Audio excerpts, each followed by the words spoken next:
So I know that the word authenticity is overused, but I think what people are really getting at there is vulnerability. And just like you said, thank you for sharing that story. I really believe that exchange of vulnerable storytelling is what makes us all not AI, right? And so I talk about this in my book a lot about how that authentic storytelling that's not like authentic in the corporate sense, but authentic in the sense of vulnerability, of I am a human and I have a human story that is not perfect and I want to share it with you. And then that allows you to be vulnerable and it becomes this exchange. So we think of storytelling as one-sided, but I really see the relationship between like the viewer in the film world or the reader, or even when we're talking about content, right? I'm a content creator as well. I do all that on Instagram and TikTok.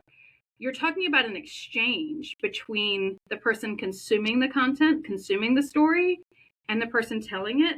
And that back and forth, I think, is something that we don't talk about enough. And that's where the good stuff is in storytelling. Yeah, I totally agree with you. There's that subtle distinction, as you put it, between authenticity and vulnerability, and that's what keeps us real and keeps us human. And that's our secret sauce differentiator from the world of AI. So good stuff.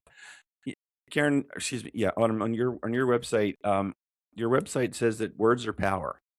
How does that belief guide your work? So words are communication. And even as I am an English professor, right, I don't teach grammar in the strict senses because, again, grammar and language is driven by humanity, right? It's not driven by a book. There is no authority on what words mean. We have like Merriam-Webster, but even if you are familiar with Merriam-Webster and these authorities, they're constantly changing, right? They're adding new words to the dictionary. This has always been the case. So I really believe that words are powerful because they are an expression of the human experience. And it's like, how do I get the ideas that are in my head to you? And this is how humans do it. And sometimes, in film, we have all kinds of other things besides words. But at the end of the day, all of what you do in film is still driven by words, right? I still have to be a screenwriter who communicates a vision through a script. And then a director is going to tell the people on set how to do it through words. So the words are still like the central, powerful part of it, no matter what we're doing. And obviously, we're on a podcast, so there's lots of words going on here. Um, but that's really like the heart of it. Words are our most basic form of human communication. And yes, we have like people talk about signs and how you dress and all those other things.